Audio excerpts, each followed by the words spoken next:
The Mafia boss was supposed to be dead. Every newspaper in the city said so. Every screen, every whisper in every dark corner of every underground room confirmed it. Jae Sung-byung, the most feared name in all of South Korea's shadow world, was gone. And yet, on the cold linoleum floor of Daesan City General Hospital's forgotten East Wing, a little girl named Cecilia was curled into his side like he was the safest place she had ever found, and she refused to let go. Before you scroll away, understand this.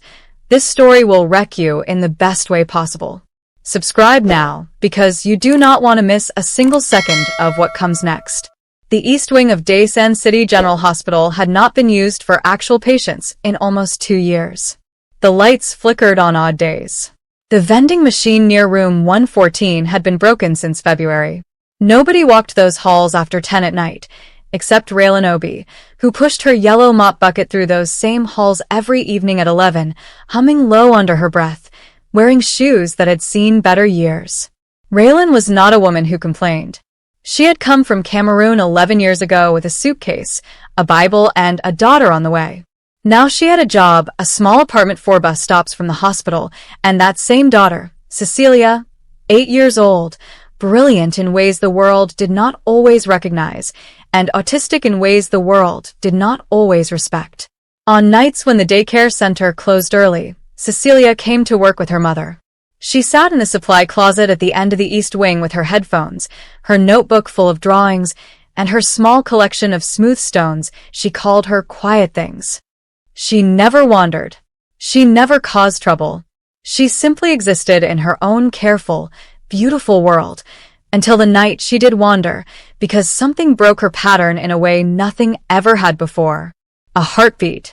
Cecilia could feel heartbeats through floors. It was one of her things. One of the many precise, extraordinary ways her brain processed the world around her. She felt vibrations the way other people heard sirens. And the heartbeat she felt through the floor of room 114 was wrong. Not absent. Not normal. Wrong, like a clock ticking at the wrong speed, struggling, fighting, refusing to stop. She pushed the door open. The man on the floor was dressed in dark clothing that had seen violence.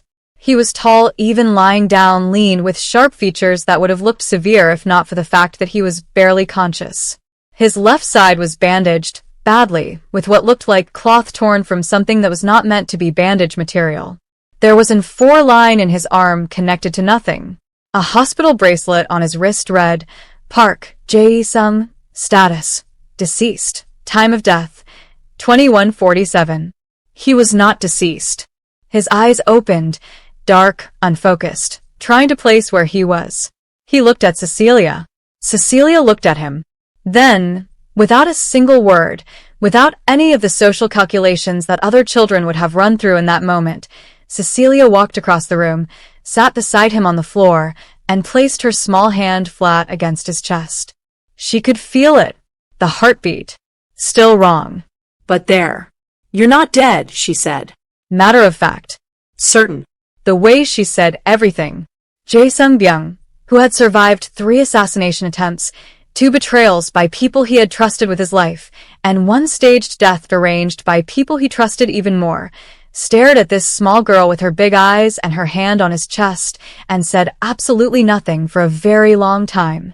Then, barely above a whisper, "No, not yet." Cecilia nodded. She did not move her hand. She stayed there. All night. Raylan found them at 2:14 in the morning. She had checked the supply closet, found it empty, and moved through every room in the East Wing with a fear in her chest that she never let reach her face, because Raylan had learned long ago that panic did not help Cecilia, and staying calm was the only useful thing a mother could do when her child was somewhere unknown. She pushed open room 114 and stopped. Her daughter was asleep against the side of a grown man she had never seen before. The man was awake. His eyes found Raylan immediately, the eyes of someone trained to assess threat in under a second, and she saw something flicker in them. Not aggression. Not the cold look she might have expected. Something closer to guilt. She came on her own, he said. His voice was rough, quiet. His Korean accent shaped the words carefully, like Someone who had learned to control everything about how he sounded. I wouldn't have. I know, Raylan said. She did not know how she knew. She simply did. She crossed the room, crouched beside her daughter, checked her the way only mothers can check. Temperature, breathing, the small signs, and then she looked at the man properly. The bracelet, the bandaging, the 4-line connected to a bag that had long run dry. The hospital thinks you're dead, she said. Yes. Are you in danger? A pause. Yes. Raylan looked at her daughter sleeping peacefully against a man the hospital had declared dead, in a room nobody visited, in a wing nobody used. She thought about the right thing to do. She thought about what the right thing even meant when the world was this complicated. Then she stood up, straightened her uniform, and said, I'm going to get proper bandaging from the supply room. You're going to tell me what happened to your side so I don't make it worse. And then we are going to figure this out. Jae-sung stared at her. Why, he said. The word was simple, genuinely confused. Like the concept of a stranger helping him without a reason was something his entire worldview had not accounted for. Raylan glanced at Cecilia. Because my daughter chose you. And in 8 years, she has never been wrong about a person. His name, his real name, he gave her in pieces. The name on the bracelet was false, part of the staging. His real name was Jae Sung-byung. He was 34 years old. He had grown up in Daesan, not the clean, photographed parts, but the part of the city that existed in the space between official maps, where the rules were different and survival was its own education. He did not tell her he was the head of the Byung organization, one of the most powerful shadow networks in the country. He did not need to. Raylan was not a naive woman. She could read the weight a person carried. She could see the way he held himself even injured, like he had learned to take up exactly as much space as necessary and never a centimeter more. What she did not expect was the way he watched Cecilia. Not with discomfort. Not with the polite, strained uncertainty that most adults showed around her daughter. That look that said, I don't know the rules here, and I'm afraid of getting it wrong. He watched Cecilia the way someone watches something they find genuinely remarkable. With attention. With something that wasn't quite wonder, but was close. When Cecilia woke up, calm, unhurried, exactly the way she always woke, she looked at him and said, Your heartbeat is better. Is it? He said. 3 beats faster per minute than when I found you. That's good. Slower is bad. You were very slow. I see. I'm Cecilia. I'm 8. I don't like loud things or sudden movements. My mother's name is Raylan. She's the best person I know. Jae-sung was quiet for a moment. Then, my name is Jae-sung. I'm 34. I don't like being in places where I can't see the door. He paused. And I don't have a person like that. Cecilia considered this seriously. That's sad, she said. Not meanly. Just honestly. Yes, he said. It is. The next 3 days were the strangest of Raylan's entire life, and she had lived through enough to have a very competitive list.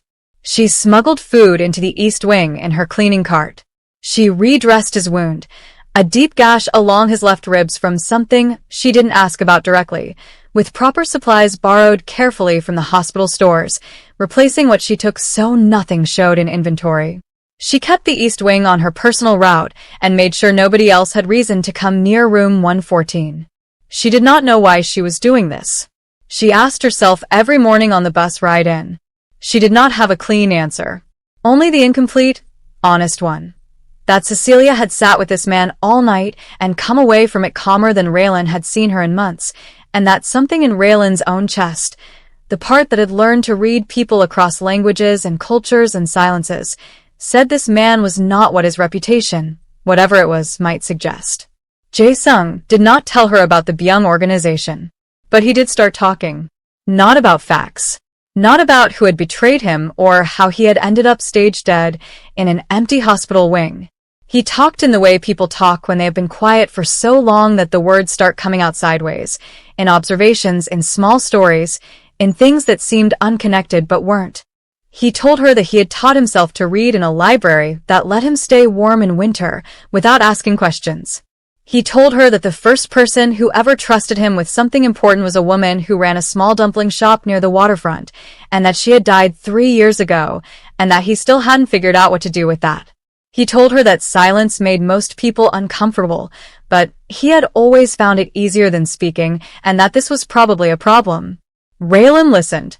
This was one of her gifts, true listening, the kind that did not wait for its turn to speak. On the second evening, while Cecilia sat in the corner doing her drawings, elaborate, precise, architectural in their detail, Jae-sung said, "She draws buildings." "She draws everything," Raylan said. "But yes, buildings especially. She says she likes that buildings have rules. Everything goes where it's supposed to go." "She's not wrong. She never is." Raylan smiled, not at him, at her daughter. The world just doesn't always know what to do with someone who tells the truth so clearly. Jae-sung was quiet. "Then, I know something about that." Raylan looked at him, then really looked the way she did when she was deciding something. "You're going to have to tell me who you are eventually. Not what you do. Who you are." "Those might be the same thing." "They never are," she said. "For anyone." On the third day, Cecilia brought him a drawing. She had worked on it the entire evening. Raylan had watched her from the corner of her eye, had seen the care and precision that went into it, and she brought it to him folded in quarters, handed it over without ceremony, went back to her corner. He unfolded it. It was a building, tall, angular, with enormous windows that took up most of the walls. But inside the windows, she had drawn small scenes. In one window, a woman mopping a floor. In another, a child sitting with smooth stones. In another, a man lying down, with a small hand pressed to his chest. And above the building, in Cecilia's careful handwriting, people who are not lost.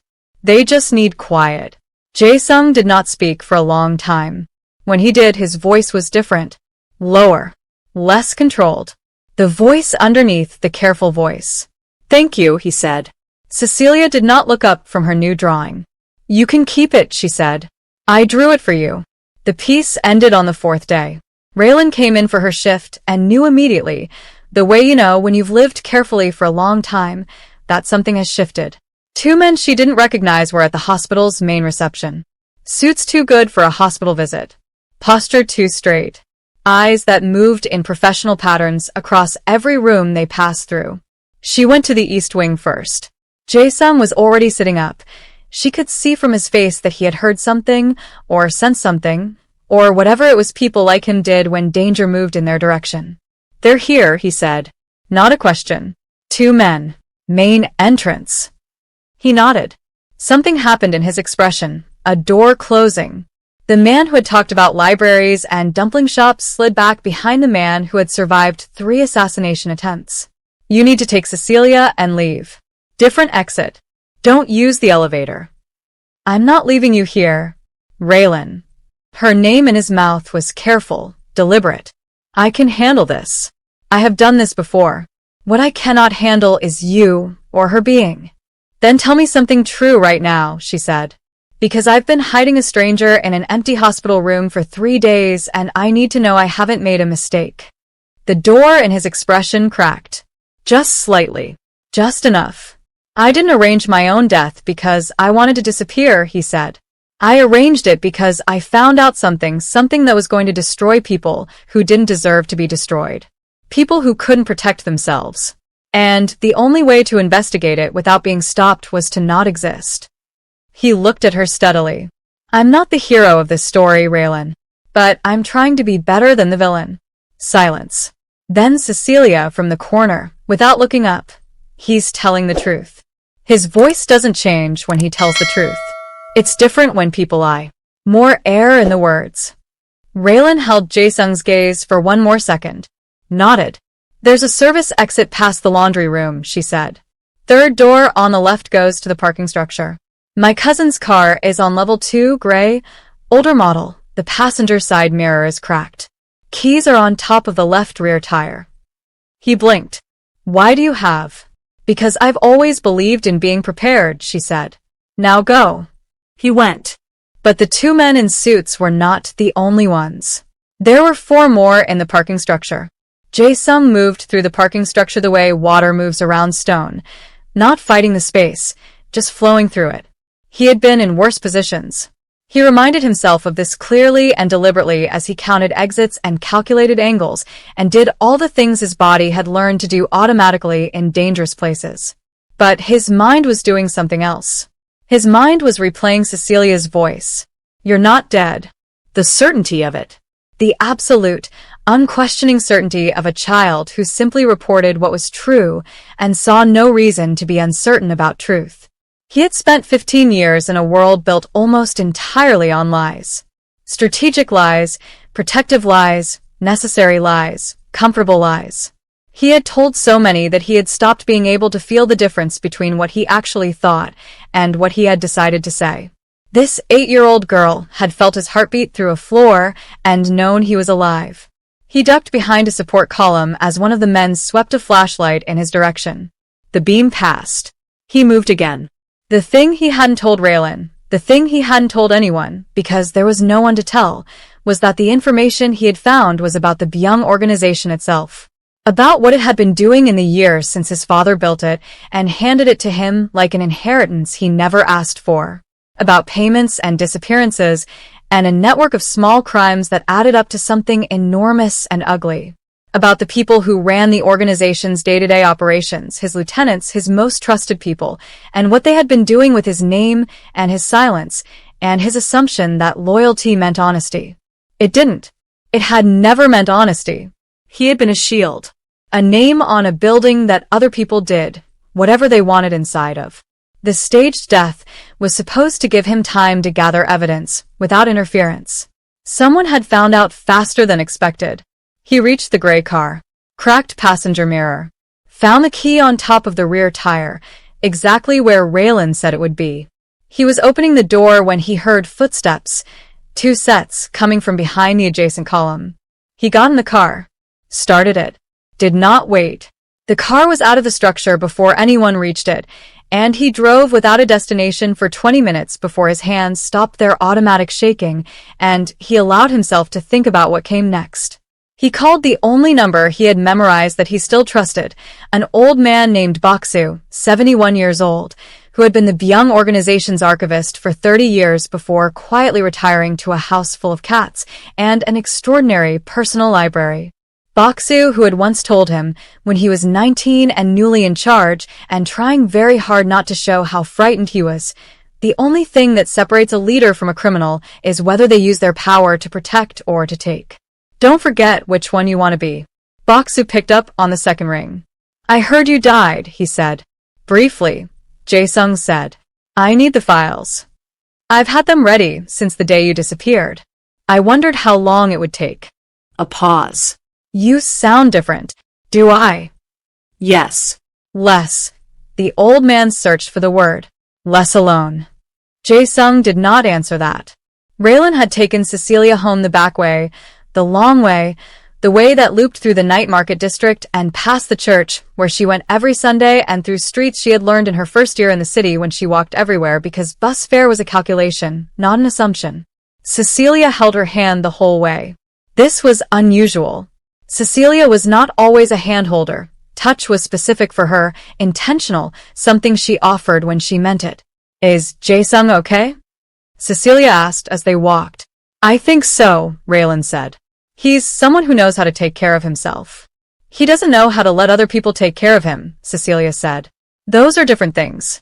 Raylan looked down at her daughter. "Yes, baby. They are." "I hope he figures it out," Cecilia said. Then, after a pause, his heartbeat was scared when he left. But it was also determined. Determined is 4.7 beats faster than scared, but the rhythm is different. Scared is uneven. Determined is steady. "How do you know all this?" Cecilia thought about it. "I just listen," she said. "Most people don't listen to heartbeats. But everything has a heartbeat if you listen." Raylan squeezed her daughter's hand. They walked home. 3 days later, an envelope appeared under Raylan's apartment door. Inside was a handwritten note. Careful handwriting, very precise, the handwriting of someone who took small things seriously. "The building in your daughter's drawing. Is it real somewhere? Or Did she invent it? J. Raylan read it twice. Looked at Cecilia's drawing, which was now on their refrigerator, held up with a fruit-shaped magnet. She wrote back on the back of a grocery receipt. I think she invented it. But she builds things that should exist. That's different from things that don't. She left it under her own door at 6 a.m., and it was gone by the time she came home. The next note came 4 days later. It was longer. It talked about the Byung organization without calling it that, described it as a system I inherited that was already broken before I understood what broken meant. It described finding the files, the evidence, the shape of a betrayal that had taken years to build, and involved people he had trusted so completely that the discovery had felt, his word, like learning the floor was never there. He was writing to her the way people write when they are trying to organize their own thoughts as much as communicate them. She wrote back. She told him about Cameroon, about the years of saving and planning, about arriving in Daesan with nothing except certainty that she would build something. She told him about Cecilia's diagnosis and the years of figuring out what it meant and didn't mean and wouldn't require, and how somewhere in that process she had stopped seeing Cecilia's way of being as a challenge to manage and started seeing it as a language to learn. She told him about the hospital and the mop bucket and the flickering lights in the East Wing, and how she had made peace with the smallness of her visible life because she knew it was full in the ways that mattered. She did not know where he was. She did not ask. The notes arrived under her door, and she answered them, and it was enough, strange and enough at the same time. Until it wasn't. The morning everything changed, Raylan was called into her supervisor's office before her shift began. Her supervisor, Mr. Beck, was a careful man who wore the same 2 cardigans on rotation and never said anything directly when he could say it sideways. He sat her down, offered her tea she did not take, and told her, sideways, carefully, that the hospital's security team had pulled the East Wing access logs from the past 2 weeks and that there were questions about her keycard usage in a section of the building she was not assigned to clean. I may have gone in the wrong direction one evening, Raylan said. Her voice was entirely calm. The wing was empty. I turned around when I realized. Mr. Beck looked at her for a long moment. He was not a man she had ever read clearly, something opaque and careful about him that she had always assumed was simply his personality. Multiple evenings, he said. The logs show 9 separate entries. Is this a termination meeting, Mr. Beck? He folded his hands on the desk. It could become one. Or it could become something else, depending on what you tell me. There it was. Not the sideways conversation she had expected. A different one entirely. A question with a hook inside it. Raylan looked at her supervisor's folded hands, his careful posture, his opaque face, and she understood, with cold and sudden clarity, that Mr. Beck was not her supervisor today. He was someone else's person, sent to find out what she knew about a man declared dead. She stood. Then I think we're done for now, she said. I'll need to speak to HR about this meeting if we're going to continue. She walked out. She kept walking, out of the building, into the sharp morning air, and took 3 full breaths before she reached for the grocery receipt she always kept folded in her front pocket, blank on one side, waiting. She wrote, They know. Come to the night market. The stall that sells red bean pastries. Tonight. She had a way to get it to him now. She had figured that out 2 weeks ago, had found the small mark he left on the bus stop near her apartment when a note was incoming, and left her own mark, a chalk line at a specific angle on the 3rd post of the fence near the market, when she had something to send. He was there before her, standing with his back against the far wall of the small covered seating area beside the pastry stall, in clothes that were ordinary in a way that was clearly intentional, a man who knew how to disappear into a crowd even while being extraordinary looking enough that disappearing should have been difficult. He had healed. She could see it. The careful way he'd held his left side was gone. He stood straight. He looked like someone who had made a decision and had the particular stillness that came after deciding. They got to your workplace, he said. My supervisor. Or someone wearing his face. She sat across from him at the small outdoor table. The market noise was all around them, which meant they were invisible in it. How close are you? Close. Boksu has everything organized. There's a journalist, someone with real credibility, who covers financial crimes. I've been in contact through an intermediary. The evidence goes to her by the end of this week. And then the people who use my name to do what they did will be," he paused, searching, "accountable. Publicly. In ways I can't undo, and they can't negotiate. And you?" He looked at her across the small table. "I'm implicated in some of it. I won't pretend I'm not. I was the leader, even if I was a naive one. There are things I should have known sooner. Will you run?" No. The word was simple. "I spent 15 years making decisions based on what was easiest to survive. I don't want to do that anymore." The market moved around them. Somebody laughed nearby, a big round laugh that bounced off the covered roof. Somewhere a child was asking loudly for something sweet. "Cecilia drew you again," Raylan said. "This time it was just your hands." She drew them very carefully. She said she wanted to get them right, the way they look when you're listening. He was very still. "When I'm listening?" "When Cecilia was telling you about heartbeats. She said your hands go a certain way when you're actually listening, not just waiting to speak." Raylan placed the folded drawing on the table between them. "She said to give you this one too." He looked at the drawing on the table. He did not pick it up immediately. He seemed to be dealing with something that required a moment, an internal process that his face was not quite containing. "Raylan," he said. "Yes. I've done things. Been part of things, even passively. I am genuinely not a simple person too." He stopped. "What I mean to say is that I understand if." "Jae-sung," she said.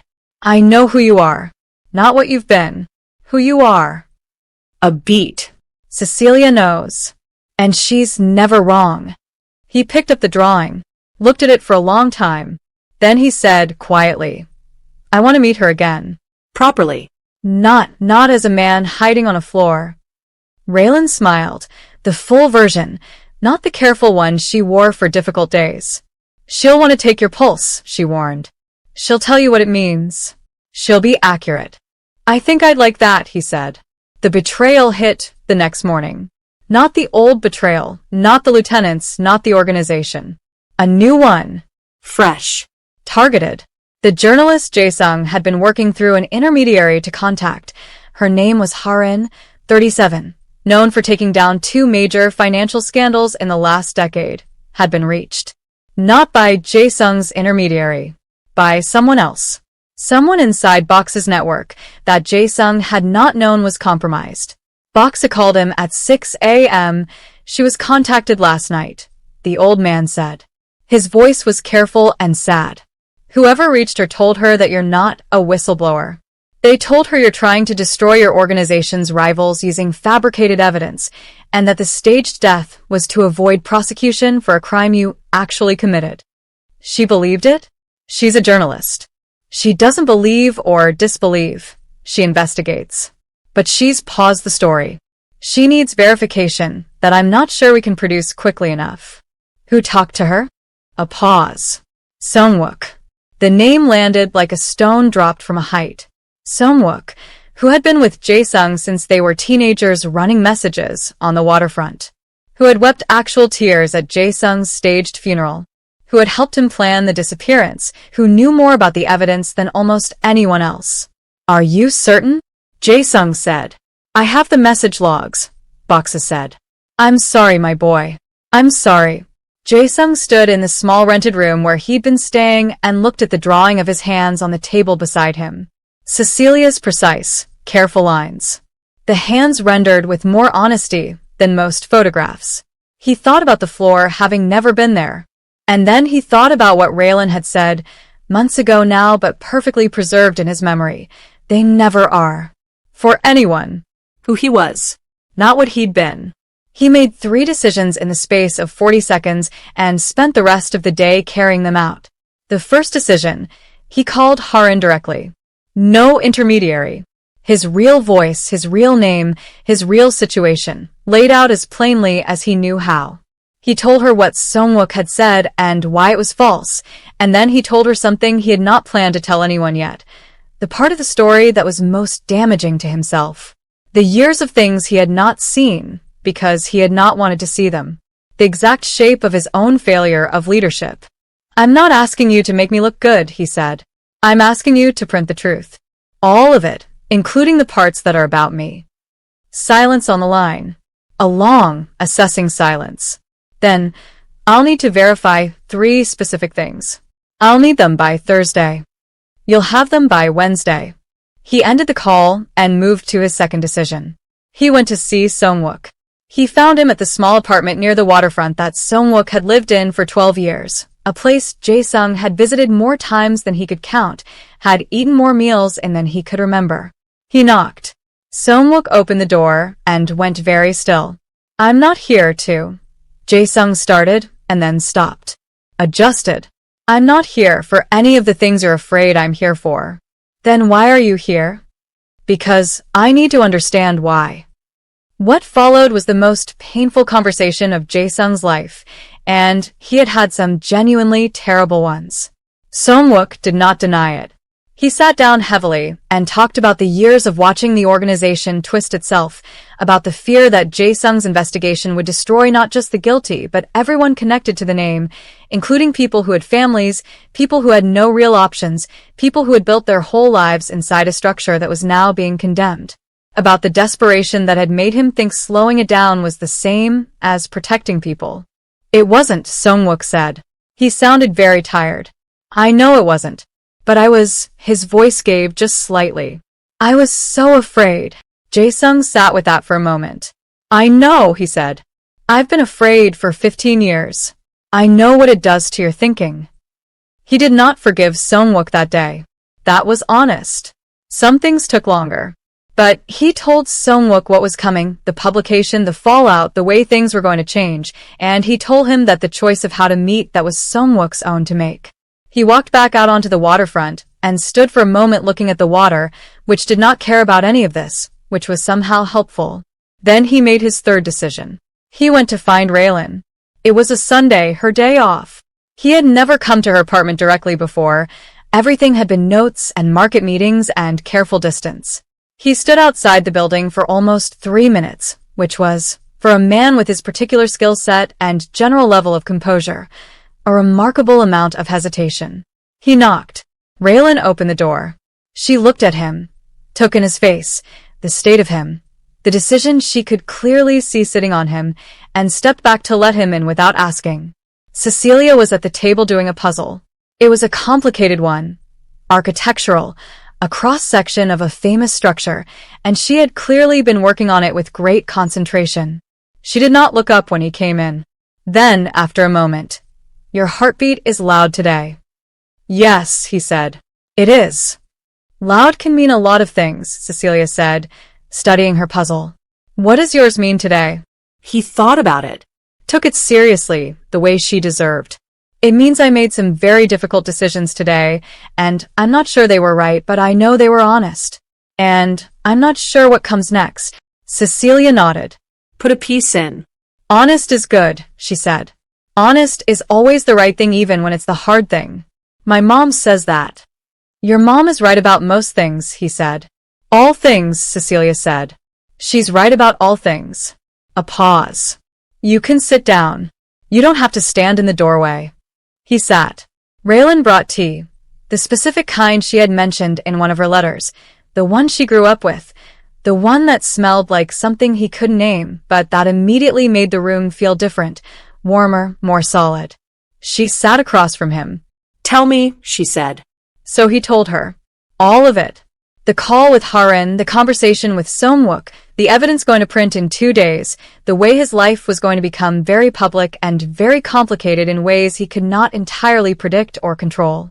She listened, the true kind of listening, the kind he had identified in her weeks ago and had been grateful for every time since. When he was done, she said, What do you want? Not what needs to happen. What do you want? The question was so direct and so simple that it took him a moment to receive it properly. Nobody asked him that. Nobody had ever asked him that, not in a context where the answer was allowed to be personal rather than strategic. I want, he stopped. Tried again. I want to be someone Cecilia's drawing makes sense for. Someone worth the accuracy. He looked at the drawing of his hands, still folded in his jacket pocket, the corner visible. I want to figure out who I am when I'm not defined by the thing I was handed. I want. A pause. Shorter than the others, more certain. I want to know if there's a version of this where I'm still in a room. This room, Raylan said. This room, he said. Silence. The good kind. The kind that holds things rather than avoiding them. Cecilia put another puzzle piece in. He should stay for dinner, she said, to no one in particular. I want to show him my building drawings after. I have 47. He's only seen one. Raylan looked at Jae-sung across the table. He looked at her. 47, he said. She draws fast, Raylan said. There was a smile in her voice that hadn't quite reached her face yet. Can I see them? He asked, and he was asking Cecilia directly, which Cecilia noticed, because her head came up from the puzzle for the first time, and she looked at him with those precise, honest, extraordinary eyes. Yes, she said, but you have to actually look at them. Not just say they're nice. I can tell when people are just saying things. I know, he said. I'll actually look. Good. She went back to her puzzle. Your heartbeat is better now, by the way. Less loud. More like it knows where it's going. The story ran on Thursday. Harin's piece was everything Jae-sung had hoped for and several things he had not quite prepared himself for. The truth rendered in print was different from the truth in his own head, larger somehow, more real, with implications he couldn't fully trace from where he was standing. The lieutenants who had built their operations under his name were named. The structure was laid bare. The years of what had happened and how were documented with the specific, verifiable clarity that changed things permanently. His own section of the piece was titled, simply, The Leader Who Didn't Know. It was not gentle. It was not cruel. It was true. The days that followed were complicated, legally, publicly, in every bureaucratic and social direction available. He had people helping him now, proper legal support, structured cooperation with the Financial Crimes Division. It was slow and expensive and not at all resolved, and there were days when the weight of it was simply very heavy. On those days, he had developed a habit. He would send a note, sometimes short, sometimes long, sometimes just a question, and Raylan would answer. Or he would appear on a Sunday, and Cecilia would place her hand briefly on his wrist, checking, measuring, reporting what she found with perfect seriousness. And he would sit with them in that apartment full of drawings and puzzle pieces and specific good tea, and something in him that had been braced against the world for 15 years would, just slightly, loosen. He was not fixed. This was not the end of a hard story. He knew that, was honest with himself about it in the way he was trying to be honest about everything now. There were things that would take years. There were things that might never be uncomplicated. The organization and its legacy were not things that resolved in a season. But he was not pretending to be dead anymore. He was in the room. He was looking at 47 building drawings, really looking the way he had promised, and learning a language made of heartbeats and careful observation, learning it slowly and genuinely, the way things worth knowing are always learned. On a Tuesday in early spring, Cecilia handed him drawing number 48. This time the building had 3 figures in it, visible through the enormous windows that took up most of the walls. A woman with a mop, but the mop was leaning against a wall, and used, because she was sitting. A small girl with a notebook, and a tall figure with his back to the window, looking in, then, on second look, not looking in. Looking with them. Part of the same room. Above the building, in her careful handwriting, people who stayed. Jae-sung held the drawing for a long time. Is this us? He asked. Cecilia was already working on 49.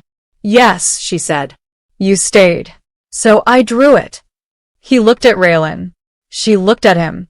And between them, in the specific, honest space of a small apartment on a Tuesday in early spring, something that had been growing in the careful, handwritten spaces between notes and market tables and Sunday dinners finally said what it was without needing to say anything at all. Months later, when someone asked Jae-sung Byung, in print, in an interview that was itself a strange and new kind of experience, what had changed him, he was quiet for a moment. Then he said, a little girl felt my heartbeat through a floor and decided I was worth staying next to. And her mother, he paused. Her mother taught me the difference between surviving and living. I'm still learning, but I think that's the point. He kept drawing number 48 in his coat pocket for a long time after that. It was there the first morning he woke up and realized that the thing he had been afraid to name had a name, a simple and enormous one, and that he was not afraid of it anymore. He was grateful. That was new. He was, it turned out, very glad to be alive. The phone call came from a number Jae-sung did not recognize, which, given the last several months of his life, should have sent every instinct he owned into high alert. Instead, something in him was simply tired of being afraid of unknown things. He answered, "Is this Jae-sung Byung?" The voice was female, older, Korean, but shaped by years somewhere else. The vowels had drifted. "It is. My name is Baki. I was your father's accountant for 9 years before he died. I've been holding something for a very long time, and after reading Harin's piece, I decided it was time to stop holding it." He sat down slowly. "What are you holding?" "Evidence," she said. "Not of what your lieutenants did. Of what your father tried to stop before he died." He knew Mr. Byung. He knew what the organization was becoming, and in the last 2 years of his life, he was quietly building a case. He hid it, in financial records, in archived correspondence, in ways that only an accountant who loved puzzles would find. A pause. He was trying to clean it. He didn't have enough time. The room was very still. "Why are you telling me this now?" "Because Harin's piece said you didn't know," Baki said. "And that's true. But I want you to know that the man whose name you carry didn't want this either. He just ran out of time. You picked up where he left off without even knowing it." Her voice was careful, deliberate. "I thought you deserved to know that." He told Raylan that evening. He showed up without a note, which was still, even now, unusual enough that she raised an eyebrow when she opened the door. Cecilia was doing her homework at the table, the kind of homework that involved drawing labeled diagrams, which meant it was the science unit she had apparently declared her favorite of the year. "Something happened," Raylan said. Not a question. She could read him now the way Cecilia read heartbeats, in the particular language of his posture, his silences, the specific way he looked at her when something had shifted internally. "Something good," he said, and the surprise in his own voice at saying that made her smile. He told her about Baki, about his father, about the evidence waiting inside accounting records that were about to become part of the official case. Raylan was quiet for a moment. Then she said, "So you were always meant to finish this." "I didn't know that. Does knowing it now change anything?" He thought about it honestly, which was the only way he thought about things anymore. "It changes, not what I did, or what I should have done differently. But it changes the shape of it. The story I've been telling myself about who I come from." He exhaled. "My whole life I've tried to separate myself from my father's name. The idea that he was trying to do the same thing from inside it before he handed it to me." He stopped. "It's a lot to hold." "You don't have to hold it alone," Raylan said. "Simple. Direct." Cecilia looked up from her diagram. "Jae-sung," she said, in the tone she used when she was about to report something important. "Your heartbeat is doing the thing it does when you're about to cry, but you're deciding not to." "A beat." "Is it?" he said. "Yes. It's okay if you do. Crying is a normal physiological response to strong emotional input. My mom cries at documentaries about animals sometimes." "I do," Raylan confirmed, with great dignity. "You don't have to decide not to," Cecilia said. Then she went back to her diagram. Jae-sung sat there for a moment, in this small apartment, at this table, with these two extraordinary people, and the thing he had been deciding not to do did, briefly, happen. Quietly. For a short time. And then it was done, and no one made it into more than it was, and Cecilia handed him a tissue from the small packet she kept in her pencil case specifically for strong emotional inputs, and the evening continued. He stayed for dinner. He looked at the newest drawings, 49 through 63, which Cecilia had completed in the past 3 weeks. They were extraordinary. She had developed new techniques, new ways of representing light through windows, new interest in the way stairs curved, the way doorways shaped the movement of people through space. "You're getting better," he told her. "I know," Cecilia said. "I practice every day. That's how things get better." A pause. "You should practice being happy. You're not very good at it yet." Raylan made a sound that was definitely not a laugh. "I'm working on it," Jae-sung said. Practice more, Cecilia said. I'll tell you when your heartbeat sounds like happy. It's 6.2 beats different from your current average, and the rhythm goes even. Like music. Bakhi's evidence arrived formally into the case file on a Wednesday morning, and it changed the legal shape of everything with a specific, irreversible momentum of truth delivered at the right moment. Jae-sung's own legal situation, which had been complicated, carefully, genuinely shifted with it. Not erased. He was not absolved of every years-long failure of attention. But the picture became clearer to everyone involved, including the people deciding what accountability actually meant in a situation this layered. His lead attorney, a woman named Chaiwon, who had the energy of someone who genuinely enjoyed difficult problems, called him on a Thursday with a voice that was doing its best to be professionally measured. The prosecution has reviewed Bakhi's files, she said. Combined with your full cooperation and the Harin evidence record, they're proposing a structured agreement. No imprisonment. Significant financial restitution. Supervised organizational dissolution. Public service requirements for 5 years. A beat. This is Jae-sung. This is a very good outcome. He was quiet for a moment. Will the people the organization harmed actually get something from this? That's what the restitution structure is designed for. Yes. Then yes, he said. I agree to it. You don't want to review the specific. I trust you to review it, he said. Tell me if anything is wrong. But the answer is yes. He told Raylan over the phone because he called her immediately before anyone else, because she was the first person he wanted to tell, and her response was a silence that lasted 4 full seconds and then, Jae-sung, you did it. We did something, he said. You did the hard part. A lot of people did hard parts. He paused. Including you. You hid a dangerous man in a hospital room with expired supplies and then carried groceries to him for 3 days. I prefer to think of it as excellent judgment, she said. So do I, he said. And his voice had something in it that both of them noticed, the 6.2 beat difference, the even rhythm, the things Cecilia had described with characteristic precision. The celebration was Cecilia's idea. She announced it on a Saturday morning with a specificity and organizational detail that characterized everything she decided to care about. We should have a party, she said, from behind her current drawing, 68. She had been counting aloud, but not the kind with lots of people and loud music. The kind with very good food and all the right people and one game. One game, Raylan said. I researched which party games have the best structural design, Cecilia said. It's Jenga. The emotional experience of collaborative risk is very satisfying, and the spatial logic is interesting. Jae-sung, who was sitting at the table drinking the specific tea he had now fully adopted as his own, looked at Raylan. She looked back at him. She researched party games structural design, he said. She researches everything. It's the correct approach, Cecilia said. The party, and it was in all the ways that mattered, genuinely a party, happened the following Saturday. The specific good food turned out to be Raylan's cooking, which Jae-sung had by now been the recipient of many times, but which still had the quality of something extraordinary in each new iteration. There was jollof rice with a specific depth of flavor that he had asked her about twice, and she had laughed and said there was no secret except patience. There were the small fried things whose name he was still learning to pronounce correctly.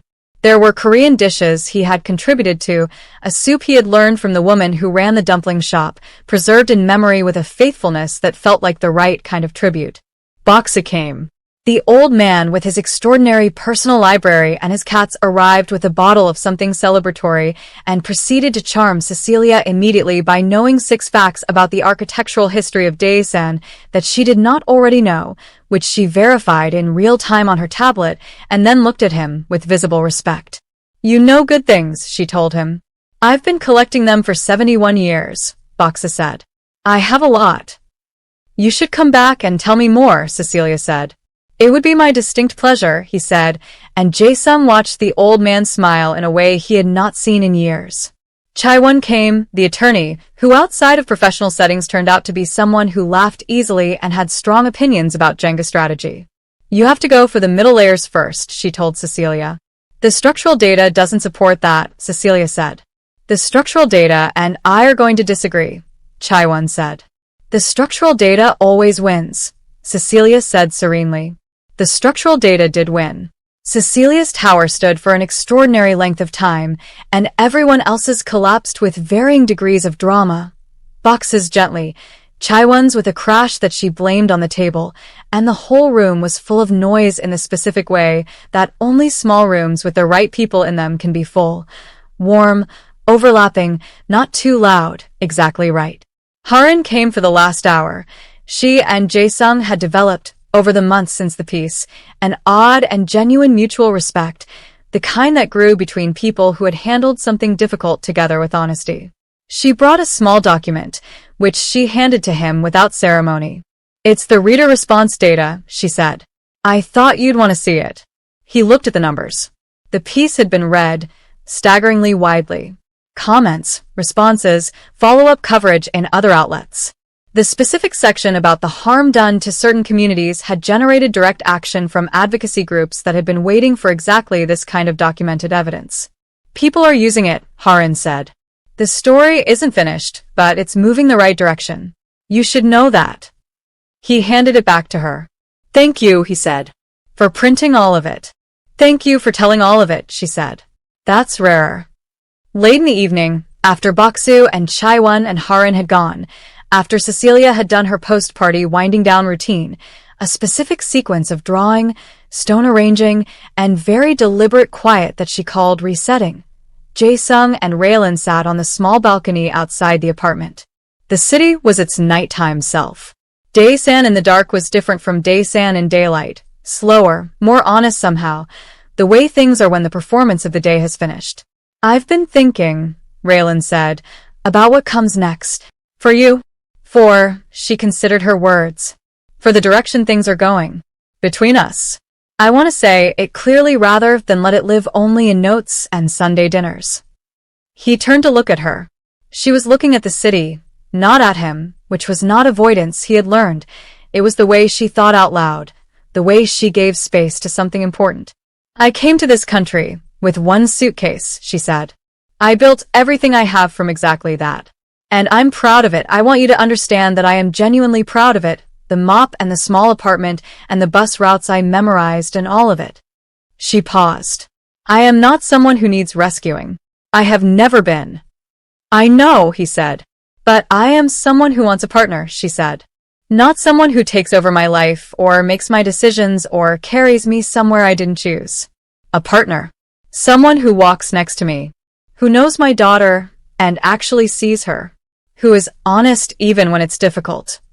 She finally turned to look at him.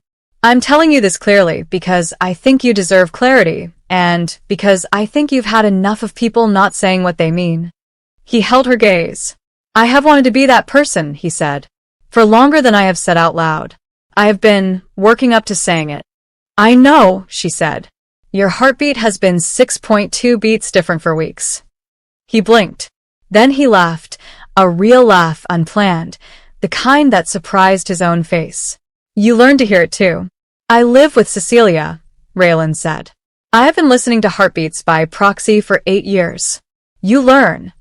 The city continued below them. Somewhere a bus turned a corner. Somewhere a night market was still running. The air was cool and specific, the way spring air is in Daesan at 11 in the evening. I want to walk next to you, he said. I want to know Cecilia and actually see her. I want to be honest even when it is difficult. I have been practicing that one, and I think I'm improving. A pause, and there was something in it that was new, lighter, more certain. I want to learn all 47 remaining drawings I haven't studied properly yet. I want to know the name of the tea. I want to, he stopped. Adjusted. Said the plain thing. I want to stay. You already stayed, Raylin said. The question was always whether you knew it. I know it, he said. She smiled, the full one, the real one. Good, she said. Then stay. 3 months later, Jae-sung found a property. He was not looking for one. He had not thought about it consciously, but he was walking a part of the city he didn't usually walk in between a meeting with Chaiwan and an errand Baksu had asked him to run, and he stopped in front of a building. It was unoccupied. It had been, clearly, for some time. It was tall, angular, with enormous windows, the kind that took up most of the walls, that filled the inside with a particular quality of light that only very large windows produce. It was not in perfect condition. It would need work, significant and careful work. But the bones of it were extraordinary. He stood in front of it for a long time. Then he took a photograph and sent it to Raylan with no message. Her response came 40 seconds later. Oh. His response, yes. Hers. Does she know? His, not yet. He bought the building 3 weeks later, part of the financial restructuring process, applied in the specific direction he had proposed to Chaiwan and the Oversight Committee. A community space. Arts programs. An after-school center with genuine resources. A place specifically designed to serve children who learned differently, who needed environments that were structured and sensory-aware and genuinely safe. He did not name it after himself. He named it after the woman who had run the dumpling shop. He asked Cecilia if she would design it, not as a polite gesture, not as a nice thing to say to a child. Genuinely, with Chaiwan in the room, with the actual architects who had been contracted for the project, with Cecilia's drawings spread across the table, and everyone leaning over them with real attention, taking real notes. Cecilia sat at the head of the table with her notebook and looked at the architects with the specific calm of someone who had always known she would be here eventually. She was 9 now. Her birthday had been 3 weeks ago, celebrated with precision and the specific cake flavor she had researched and declared optimal. The entrance needs to be wide, she said. Not just for wheelchairs. Wide because narrow entrances create social pressure at arrival and departure, and that is not a good feeling. The windows in the main space need to face east-west so the light moves slowly through the day and doesn't shock. The quiet rooms need to not share walls with the louder rooms. There should be a buffer space between them, like a hallway that absorbs. She turned a page. I drew 7 options for the staircase. This one is the best structurally, but this one is the most beautiful, and I think they can be combined. The head architect looked at the drawings, looked at Cecilia, looked back at the drawings. How old are you? 9, Cecilia said. How old are you? 43. You have more experience, Cecilia said fairly. But I have better ideas about this specific building because I understand what it's for. A pause. We can work together. I'll tell you when you're wrong. I think I would like that, the architect said. Jae-sung caught Raylan's eye across the table. She had one hand over her mouth and was clearly containing something enormous. The building opened on a Thursday in autumn. The entrance was wide. The windows faced east-west. The quiet rooms and the louder rooms were separated by a hallway that Cecilia had specified should have a particular textured wall on one side. Something for hands to find, she had said, because some people think better when their hands are doing something. The staircase was both structurally excellent and the most beautiful one in the district, and this had been written about in an architecture journal that Cecilia read aloud from at breakfast for an entire week. There were children there from the first day, tentative, curious, carefully brought by parents who had heard about a space designed not just to accommodate difference but to genuinely think about what that meant. By the 3rd week it was full most afternoons. By the 2nd month there was a waiting list. Jae-sung ran the administrative side of it with the same focused, serious attention he had once given to things considerably darker. He found, somewhat to his own surprise, that the work of building something was not so different in its mechanics from the work of maintaining something. It required the same vigilance, the same understanding of systems and people, and the specific ways both could fail. Except that this kind of failure mattered differently. This kind you could learn from without anyone being destroyed. Raylan left the hospital. Not immediately, not impulsively, but after several months of a conversation that moved slowly and honestly through all the practical considerations she needed to work through.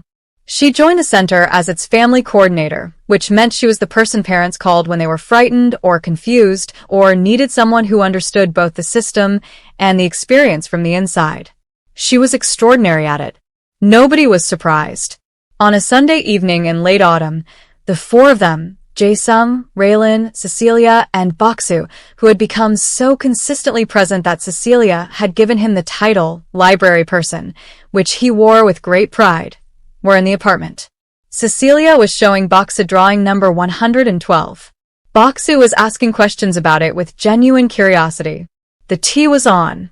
The evening was quiet in the specific, full way that quiet can be when it is made of good things. Cecilia looked up from her drawing. Abruptly, the way she did when something had just resolved internally and was ready to be said. Jae-sung, she said. Yes. I've been thinking about the building. She meant the center. She always called it the building. I want to make a drawing for the entrance. Not a copy of my other drawings. A new one. Just for there. What would it be? He asked. She thought about it with her full attention, which meant her eyes went to the middle distance and her hands went still. Then, a building with all its lights on, she said. And people inside, all the windows. Not doing anything special. Just being there. Being in it. She looked at him. Because that's what the building is for. Not for special occasions. For just being somewhere safe. He nodded slowly. I think that's perfect. I know, she said. Not arrogantly. Just Cecilia, reporting truth. She went back to her drawing. Baksu asked another question. Raylan came from the kitchen and sat beside Jae-sung on the small sofa, and he shifted to make room, and she settled. And neither of them said anything for a while because nothing needed to be said. Outside, Daesan was its evening self, alive, layered, full of the stories of everyone moving through it. Somewhere a bus turned a corner. Somewhere the night market was starting. Somewhere a building with wide doors and east-west windows had its lights on, and tomorrow there would be children in it who needed exactly that space, and someone had thought carefully enough to build it right. Jae Sung-byung had been declared dead. He had never been more alive. Cecilia placed her hand briefly on his wrist, the checking gesture, the heartbeat report, and then withdrew it and went back to drawing without a word. But she was smiling. He felt it before he saw it. The rhythm, steady and even, 6.2 beats from wherever fear lived, exactly the way she had always said happy would sound. Like music, like something that finally knew where it was going, like a heartbeat that had found the room it was meant to be in and had simply, permanently decided to stay. A little girl refused to let go, and, because of that, an entire world changed. This story was built for people who believe that the quietest acts of love are the most powerful ones. Share it with someone who needs to hear that staying is never small, and subscribe. The next story is already waiting for you.